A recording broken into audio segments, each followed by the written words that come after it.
Welcome back to In the Corner with Zach. I am Zach Shellhammer of Vegas Born Real Estate Services and coach consultant here in Las Vegas. And I am with, introduce yourself. Nikki Bott with Landmark Title. The fabulous Nikki Bott. Fabulous Landmark Title. And I am the event chairperson for the Las Vegas Alliance. Las Vegas Alliance. Awesome. How are you today? I am fabulous. You find yourself in the corner. It's very warm outside. It is very warm. We went outside, from yes. 90 degrees to 108. I heard we're in a heat bubble or heat dome. I don't like it. I don't like the dome. Yeah, I would rather be outside of the dome, but it's Vegas and we're used to it by now. Yes, true. So, because you've been here forever. I have been here since 1993. Wow. Yeah. That's a long time. Yeah. You must like the desert? I moved around a lot as a kid, and I kind of like home. I like having a home. Yep. And when you've been here since the 90s, you have seen so many changes that now you just kind of sit back and, some of the changes I like, some of the changes, the growth. Absolutely, it's great for our economy. I don't like the traffic, but it seems like we've never gotten the traffic situation and the construction situation figured out. It just seems like yesterday that they were building the 215, where we know it now. They actually were. Yeah. Because in comparison, that's why I love the history of Vegas, because literally, compared to other cities, I mean, they built their infrastructure 30, 40, 60 years ago. Right. And literally, I got here in like 2002. Okay. And that's pretty much when they just kind of finished-ish most of this, or some of this. But reading about the history is like prior to 2000, there was no 215. There was no like outer loop belt. There wasn't. It was a 2-lane road just to get to Green Valley. Oh, yeah. And where we live, there was nothing. Where we're at now, and the freeway ended at from the 93, 95 in Henderson. It ended at the Lake Mead exit. Oh, okay. And you had to get off and then go drive down to Lake Mead and Boulder Highway to get to Boulder City, and you would just take Boulder Highway all the way down to Boulder City. That's amazing. Yeah, it's so different. So there's a lot of conveniences, but I've definitely become desert acclimated. I spent a good majority of my latter middle school and high school in Salt Lake City. Graduated from the only Catholic high school in Salt Lake City, Judge Memorial. And so going from like a snow bunny to a desert route, I didn't think it took me a while to acclimate, but I'm definitely, a Lake Mead girl, You're always on the lake. You're always on the lake. Out. I don't go. I don't leave the house in the summer. I do. I keep telling you to come over and use my pool. Yes, true. I should.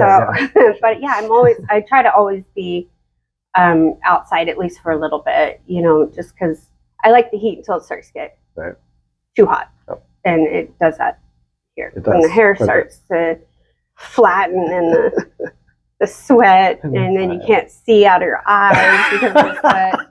So, but and did you like it better in the 90s or now? It was different. Question? I don't know if anybody would remember the days of the Sharks Club and the Palladium and the Huntridge. Mm-hmm. And those were, I wasn't 21 yet, but you found ways to get into some of those nightlife. But I remember being at the same club that Tupac was in at that same time. Oh, wow. And like Hamburger Mary's, where we like to do a lot of our events, that was the nightclub that Tupac was shot outside. Really? Yes. I didn't know that. Yeah, a little bit of trivia. So I had drinks with Vince Neil from Motley Crue one time. Like that was when Vegas was like he would spot a star, but now it's not as tight. Right. It's not as squishy. Yes. There's the there's the day clubs and the night clubs that now suddenly we're too old to be at those places. Let's just face it. Yes. And, I mean, we'd like to be at those places, but we might not look it. Yeah, but, no, we're old in our souls, but not in our exterior. But you don't see that. You don't see Celine Dion bringing her kids to Chuck E. Cheese like that, or Britney Spears out walking about. Yeah. So those were the kind of things that in the 90s and the early 2000s you would always hear about, right? Very similar to the stories I hear, is like it was just so easy to just hang out with all the stars and all the people. Yeah, I mean, we've got some locals here. Wayne Newton, who's Escrows. You know, I do. Oh, there we go. Wayne. But you know, we got the Mike Tyson's and Carrot Top. O.J. Simpson. Right. Rest in peace. But Carrot Top shopped at my grocery store when I lived really there. Yeah. Yeah. And so you always like have Flavor Flay. Oh yeah. You know, I found a couple. He and I shared the same divorce attorney. Oh wow. Yeah, there's a little bit of trivia right there. Very. A lot of trivia in this one. But you've been here a while. That's awesome. Yeah. But yeah, so that's the kind of thing that I miss, was that it used to be it's still a small town, but it used to really be like physically a small town. Seriously. But not so much anymore. I'm glad we kind of kept, like, even though it keeps growing and growing, it's still the smallest city. Yeah. I feel. It's just tough now because, like, yay, we got, Allegiant and the Golden Knights, but every stadium known to man now. Right. And now those things just become more expensive and harder to get to for the locals, and concerts sell out quickly, and so that's kind of the downside of it's so much growth. But it's good for our industry. Totally, absolutely. We're in the right industry for it, for the growth. Keep it coming. Keep on coming in. You mentioned escrow. That is what you do. I do escrow. And what is that? For those listening that don't know. It's really boring, but we're going to make it sound really interesting. I guess the best way to put it would I'm the gal that when you write up your offer and you bring it to me, and we're going to check the title, which comes into the growth situation with Las Vegas. Especially we've survived a major crash here, specifically in Las Vegas. Yeah, true. So, we check the title, make sure there's nothing weird, nothing funky. The seller doesn't have any undisclosed liens, not because necessarily the seller would be shady, but because they don't know, and they don't know things attached to it. Fraud happens. Any sort of thing happens. People don't pay their child support. That's all over, everywhere, and those kind of liens attach. So we double check and make sure that those liens that attach to a home are, coming with the buyer, and the buyer's not going to worry about somebody knocking on their door saying there's an easement right here, and we've got to dig up where you just put your pool. So it's a good point for title and escrow. You're like that safety net and that insurance, and literally it is insurance at that point when you close. It's called a clear title, so there's no clouds on the title, and that's really helpful. And everybody should be going through that process to make sure that the new owner has clear title. And it's one of those things that you don't quite realize that you need until you need it. Right. And so many times where we deliver bad news, the seller, this is a rare circumstance, but the seller has a $350,000 lien that he may or may not be able to pay off with his proceeds. A lot of people get angry with us, but it's like, that's what you came to us for, So did you want to find this out? Would you rather go ahead with that? Right. So, and then the escrow portion comes in where we're the holder of the money, right? We're the trusted third party. Yep. We're the peacekeeper. We try not to take sides. We don't take sides, but we want everybody to feel like we're on their side, right? So, and we're the lender sends us their documents, and we're just where everybody comes, and they have this safe place to sign, deposit their money, and know that they're money's not being, misappropriated. Right. And then when everything's all cleared to go and all the monies are in, whether it be from the buyer or from the lender, then it's time to just shift the property into the buyer's name and let them go about their business and give the seller his big it all check. Happen. Yep. And you've done that for quite a while. Quite a long time. You're a seasoned escrow officer. I started when I was 10. Yes. But yeah, I was running a desk in 2004. Oh wow. And I started in escrow in 2000. Wow. And I've been doing this quite a bit. It's a good thing. It is. You literally have seen it all, especially in this town, because as we were just saying, nothing really is. I say less and less as years go by. Wow, this is the first I've ever seen that. But it does happen. Yeah, oh, sure. But, every day in this industry. But, right. And things shift. We went through a boom in the early 2000s, and then we went through a crash, and we didn't know a crash was happening. Right. And then by the time we realized the crash was happening, then we went through the short sales and the foreclosures and some shadies. So we had some slim shadies out there.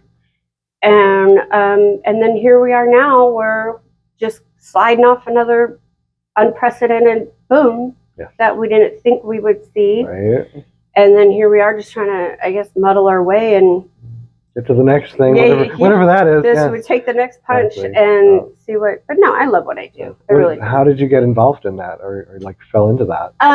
It was just one of those things where I graduated from UNLV, and I had a blanket business degree with an emphasis in economics. Oh, okay. And unless you really pursue that or start pursuing while you're in school, I don't want to say any degree is useless, but I didn't walk into being a CEO at IBM. So the best job that I could find was just a receptionist at Nevada Title, which no longer is around.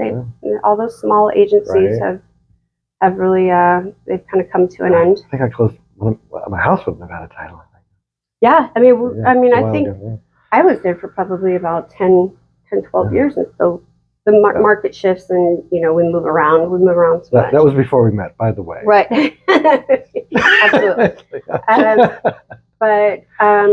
So here we are now, just trying to figure out our way, and you love it. It's what you do. It's let's be honest. It's just what do you do now at this point? After 20 years. That's what I said about real estate. It's like, I'm here, so let's do this teaching Zumba is not going to pay the bills. That's right. Yeah, you do teach Zumba. I do, and she dances. And I dance. She's available for dance. I am available for your parties. Any special events? Just kidding. No, really, I'm not. Kidding, but not kidding. Dance has always been a passion of mine. That's awesome. Yes, that was the first one of the first times that I knew of you and knew you, was seeing you dance on stage at Pride. At Pride. We have a... Well, I took some amazing pictures. You did. Yeah. You did. I still have them. To this day, they still... They're very professional looking. Like, you couldn't get it. I mean, we looked good. Our hair was in motion and everything looked great. But yeah, we formed part of a group of Zumba instructors at the gym during COVID. Okay. We all formed we call it a gang. Yep. It's a dance gang. Because love that kind of gang, and legit. Absolutely. And so we kind of formulated our own little group just to kind of stay active and practice choreography and stuff like that, and make up our own kind of stuff. And one event came up, and it was for one of our instructors. He's very active in the LGBTQ community, and said, "Would you guys want to do one of our routines?" And then it just became a thing. And, you and I both have gotten to know a lot of people in the Pride Committee, and so it's just expanded from there. And it's just been a lot of fun and a lot of support support, you know, and we're all kind of just our own little fan club, you and know, supporting each other. Yeah. Like, you've been an amazing support in our community, in the Alliance. Thank you. As our event coordinator in the Alliance for what, 3 years? Has it been 3 years? This is like 3 years. It's now. a blast. Yeah. This is probably, that's what's nice about doing this as long as we've been doing this, is it's time to, you've learned all you're going to learn in the industry, and your experience comes in, you mentor and coach. And I kind of feel like I do the same just internally at work. And but it's time to branch out. And I think a lot of our colleagues are branching out into different avenues within our real estate community. And when you and Scott approached me and said, would you like to be a part of this? I'm sure, this sounds cool and fun. And it just, I never really thought how exhilarating it would be, and to see how much we've grown, and making a name for the Alliance and stuff. It's been really, I don't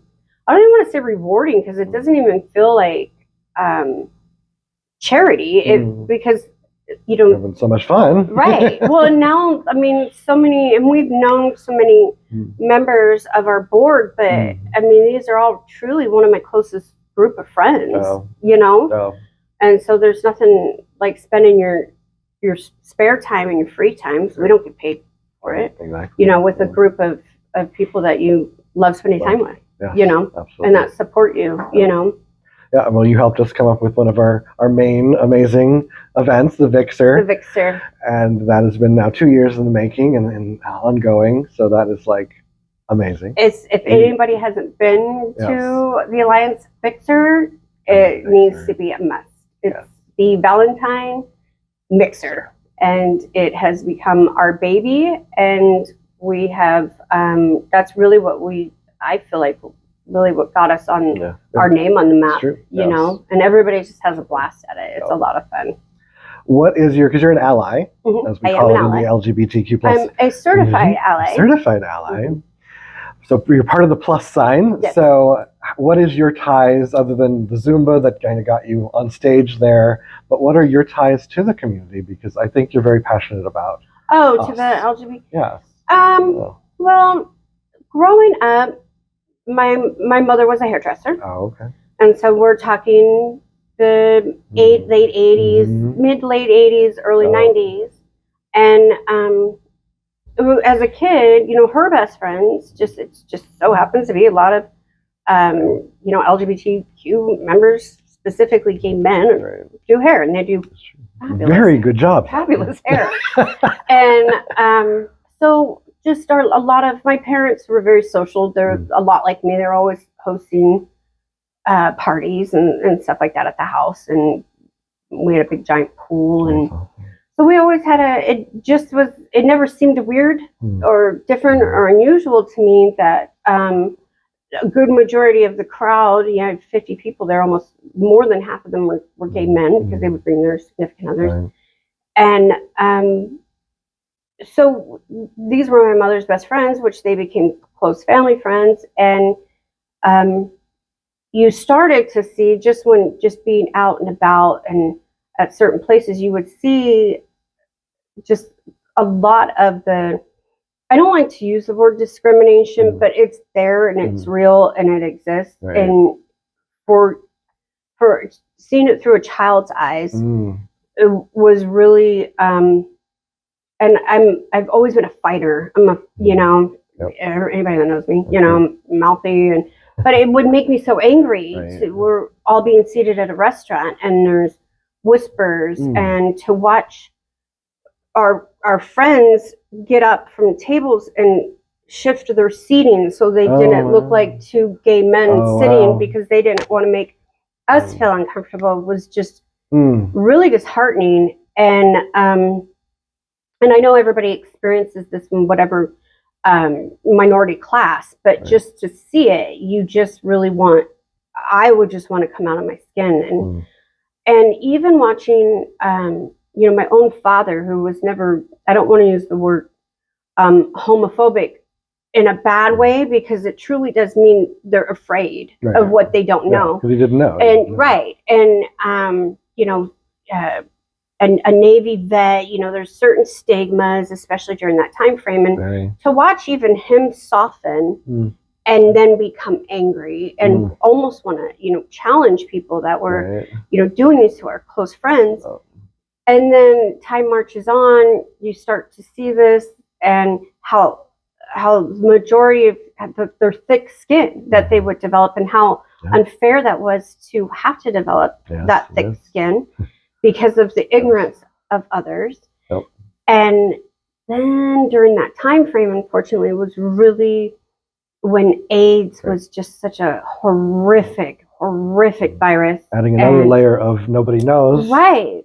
Then you've got the fear and just growing up during it. I think all of us all of us Gen Xers have experienced where, you know, as through a child's mind, but are you allowed to touch somebody that's HIV positive, or will you die this way? Going through all of those, and watching the treatment of people, not the treatment of people that were affected with HIV or AIDS was horrific, but the treatment of the LGBTQ community, because that was tightly associated, and it was this disease, and you were gay, so you were going to get this disease if you shook somebody's hand or something. So watching all that and trying to combat that. And when I was growing up, it wasn't common to see. I grew up during the era of all my high school and junior high friends. They weren't out. They didn't come out until they were in their adult years, you know, just because of that fear. And so, and I think you've specifically said this phrase, as far as we come now, there's still so much more to go. That's so true. You know? So I think just that just kind of always tug on my heartstrings. Just, you know, nobody likes the underdog, and the fact that human people that have paid their taxes, paid their dues in life, have done everything, are treated like underdogs when all they're doing is just simply existing. Being humans. It's just, it's just really been, it's really just been something that has always just kind of stuck in my craw, you know? And as a child growing up in that atmosphere, I mean, what an amazing opportunity in those years, because we did not, most people didn't have gay friends, and that's really heartening to see that, like, your mother was totally accepting, father softened. That's really amazing. And that to like instill that in you to go forward. Yeah, and it's one of those things that you didn't quite realize until you are your own adult, and you're looking around going, oh wait, okay, you know, this, I was kind of lucky in this sense. And so, you know, as much as we like to look back at our childhoods and say this was wrong, it is definitely one of the peaks, you know, and not the valleys of, you know, how I was raised.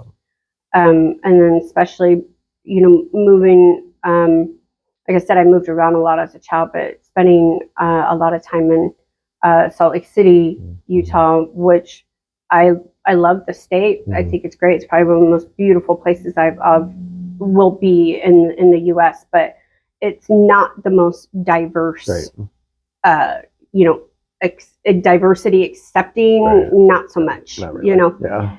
But which is another thing I do love about Vegas. Yes. You know. Yeah, definitely. We are in our own bubble. Yep. Although I still feel it here, and that's about still so far to go. It's still, and we've said it on this show before to a few people, like the othering never stops. It's always, I was grown to think we're just humans. That's just who we are. We all have our things. And yet society just picks, like, once they were done with the gays, then they move on to trans, and then what's next? And they just keep picking the next other. And it drives me absolutely crazy. Well, and especially now we're coming up in a political time. There's a lot of adversity right now. And if if we're not extending hands to others that have no intention to harm us, Yes. then we're really doomed as a society, you know, and we've got so much wrong with our country, and there's so much right. And if we don't start, you know, accepting the things that are okay, and because you're scared or because you, I don't ask anybody what they do in their bedroom. Right. So I don't expect anybody to ask me what I do in my bedroom. Right. I think we would all be a little shocked if that was free knowledge. Exactly, for everybody. So, yes, right. Exactly. So why anybody is judged over that is beyond me, you know? Yep. So that's how, I guess that's how the most adult way to look at it now. That's I love that. And that is, and when you're scared of something, you should want to learn about it. Right. Like, that's my first reaction. It's like, why? Because I'm so uncomfortable with that feeling of fear, scared, and unknown. 100%. How many times did we Google coronavirus? Yes, exactly. You know, I mean, to look at that Google search history on my phone is probably, but we were all petrified over it. We were all putting our groceries outside for an hour and a half before you touched it. Like all the measures that we came, like swaying back and forth. Exactly. Washing bananas. Yeah, exactly. Be careful, your cat can get coronavirus. You know, I mean, it was just really, but and that is in, that was in the 2020s. Right. Yes, so we've come so far, folks. It's 2024. Thank God we've got Google access pretty readily. But and we're still. I mean, we're still. We're so far ahead of the curve. But we're look at where we're at with detection with HIV and AIDS and stuff. So and prevention also. Yes. The PrEP so there's and all some that. things that we do need to clap and pat ourselves as a society on the back. And amplify even further, because when I talk to people outside of the LGBTQ community about PrEP and PEP and the prevention that's available for AIDS and HIV, they don't know. Yeah. Nobody's heard. And when I tell them, they're like, oh my God, that's amazing. That's wonderful. Right. And we need more of that good news out 100%. there, because that is one major disease that we did do something about, and we have come light years ahead with that. I mean, you look back and think, in the 80s and 90s that you were doomed, and watching, celebrity, Magic Johnson and stuff like that, and I was, okay, writing it off, and then to see that, I mean, you look back and I mean, everybody loves Princess Diana and all the work that she's done, but that's just one thing that you really have to commend her on, because she really did, trailblaze a huge path for us. So, so yeah, that's my take on that. Well, from someone who is as passionate as you are and a fighter, I'm glad that crossed your path to make you one of our fiercest fighters. Yes. Thank you. Don't mess with Nikki. Everybody that knows me knows that I've got, my bark is always bigger than my bite. I'm mouthy, but a marshmallow inside. Lastly, I should say you're with Landmark Title. We didn't mention Landmark Title. Landmark Title. Why Landmark Title? Well, it's we're relatively new to the Valley, as you know, but we are in a simulated group of very seasoned professionals, and our sales manager, Michael England, our CEO, Greg Hewlett, also cool. The coolest people that we know, but they really are the big reason why we're all here. So we just kind of this escrow unit, we're just a group of rock stars in the industry. Awesome. And yes, I am including myself in that. But, why not? But we do have some of the most seasoned escrow professionals. And during this time when there was over the last 18 months, there was such a significant shift in the market, you start to, and everybody was everybody's moving, right? Loan officers, everybody, because the structures change. For the escrow personnel, we get beat up a lot, right? You know, when a it's a tough when a real job. estate agent has to close 5 to 10 deals to make a great living, and a loan officer has to close 3 to 5 deals to make a great living. We have to close about 50 to 60. Wow. You know, and so it's turn and burn with us. That's very, very intense. We're dealing with a buyer, a seller, a real estate agent, a lender, the lender staff, the real estate agent staff, the transaction coordinator. I mean, we really just get hit at all ends. All together. Yeah, and if you really don't have a sense of knowing what you're doing and being able to turn, move, and get things scooted along quickly, concisely, that's just kind of where we all found ourselves, because Landmark have given us the tools to do it all. Awesome. And you go somewhere as same with brokerages, or there's all the boxes, and as many boxes as you can get checked is really where you want to be. Yep. But all of us almost every one of us have worked together before closely, friendship wise. So we just all really just it's hands down probably the most as stress-free as an atmosphere as you can get it. But they just really just being able to have our own autonomy and be trusted that we know what we're doing, and we've got the backing that we need. And now it's a great place. Check us out. That's amazing. Absolutely. We're getting ready to open our Henderson office. Yay. Location is not completely determined, but yes, I am spearheading that effort, and I'm very excited about that, because it tells us that the market is definitely making its recovery. Definitely. Where we can maybe live and eat again. Hey, that'd be amazing. For me, boat. Yes. Where can people find you as far as getting in touch with you? Best way to hit me up, either Instagram, Nikki Bott, or you can find me on Facebook, or you can always email me, and that's nbot, like my name, at landmarknv.com. Literally the best name. It really is. Yes. It really is. I just like it because my ex-husband hates the fact that I still use it. So even better. Yeah. So thank you so much. Thanks for having me. I appreciate it. I love you. You're fabulous. Oh, thank you. So thank you for being with us. Thank you.